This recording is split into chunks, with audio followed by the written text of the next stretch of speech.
a wannabe technology entrepreneur, you want to get in on the next big thing, this is the video podcast for you. Virtualization is the cutting edge. We're here to talk today to two guys that run a company called Concentric Core, Andy and Tony. They're going to talk to us about the implications of virtualization and what it really can lead to insofar as a business opportunity and consumer end users and so on. Thank you, Andy and Tony from Concentric Core in Omaha. Thanks for being here. Thanks for having us. What is virtualization? Why don't you just give me a shot at this big $100 word? Well, in a nutshell, virtualization is a safe, stable, secure, and can be economic way to teleccommute and take care of your customers. Okay, remote Exactly. working relationships. Yes. Right? And the benefit of that is what? Productivity, time and savings, more fun? I mean, what are the benefits of virtualization? Why would I care? Well, it depends on who you are, but to everyone it means doing more with less. Doing more with less, so Absolutely. productivity. Absolutely. Okay. So for the small business owner, they would look at virtualization, not necessarily in terms of a server that can do a lot more, but looking at it from the aspect of teleworking. Okay. If you have a disparate office, the way we phrase that is, several people working perhaps out of their homes. Maybe there's a central location everybody dials into. You can tap into virtualization to remotely deliver the applications, deliver Office to everybody in their home, enable them to use something like Skype for their voice over IP so they can communicate over the internet. Okay.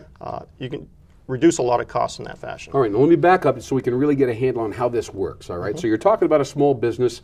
Maybe the owner of the business has a bunch of contract workers working out of their homes. That would be cheaper than, right, renting space in the office to accommodate them and furnishing offices and so on, right? Absolutely. And you just said an interesting phrase, delivering, say, Microsoft Office and the applications like Word and PowerPoint and so on, and delivering them to them virtually, right? In other words, they all don't have to have their separate applications then? You can send it out to them? Absolutely. Okay, well, right there I see some major savings because Office costs, what, like $500 or something, right? Yeah, the top of the line model, Yeah, absolutely, the professional model. But anyway, so I can see right away you're going to save some time with space and furnishings, and you're going to save some money on software purchasing, right? Oh, absolutely. Okay. One of the ways that we provide the service to our clients is we will set up a virtualized server environment in our office, and then our clients will work remotely. They can log in and get a virtual desktop. As long as they have an internet connection, they can connect to their virtual desktop with their settings and have Word and Outlook and any other applications they need to. Now I got to ask, what's a virtual desktop? I'm not sure. If I have my computer on right now, would I have a virtual or am I looking at the desktop of another computer somewhere else? Is that basically what you're talking about? Absolutely. All right. It's a slice of the computing power on that remote server that gives you what looks to be exactly like your own Windows XP desktop at home. All right, thank you. I think I figured that one out. So the point of all of this is simply getting more done, sharing existing resources which are dispersed out from the central office.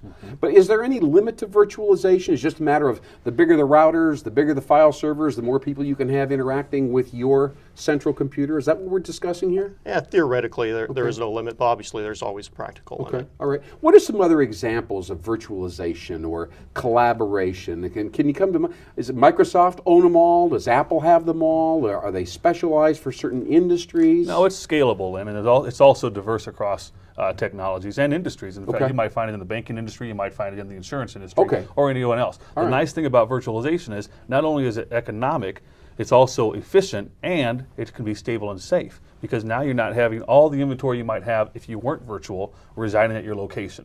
It can be at a central location where you choose, and you can have remote workers anywhere you want. Okay, now does this go hand in hand with the service, what do they call the SAS model or whatever, where you go online and you utilize an application that's online and anybody can get into it, but the application's actually on an internet server, not on your own hard drive? Is that part of this trend? Absolutely. It used to be called application virtualization. These days it's software as a service, and everybody's getting in on the game. To answer your question from earlier, no, Microsoft does not corner the market. It's what everybody's familiar with. If you're in the business world and you can't send somebody a Word document, you're doing it yourself at the service as well as your clients. There are a number of competitors to them. Google has their own Google Docs that's available as well. Right, Google Docs, very popular actually, and that's when people can go on and write documents together or share data or share statistics or create materials together. Absolutely, collaborate online.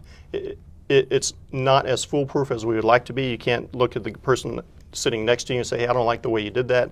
Maybe we can collaborate a little bit. But the tools do exist to talk to people, and you use your cell phones and call each other and discuss it. It's not quite as good as face-to-face, but it's a heck of a lot better than putting off a project till you can get in the car and drive to the office in a couple days. Yeah. Right. And so if you were a technology entrepreneur, as you well are, but you were thinking about somehow skewing your company and going into business, maybe helping people assess and understand all these virtualization tools and services, that probably would be a good idea, huh?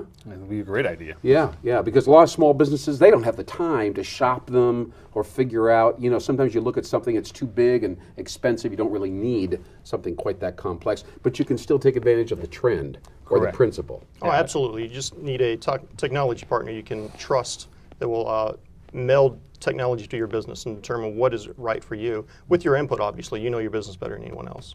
Well, Tony Cody and Andy Hawkins from Concentric Corporation in Omaha, Nebraska, I have a feeling that a lot of people trust you to lead them into this virtualization trend. It certainly is a cutting-edge trend for small businesses that don't want a lot of overhead. They want to be flexible. They want to be nimble, be responsive, connect with a lot of people outside their core business model. Absolutely. Sounds like virtualization is a great idea for them.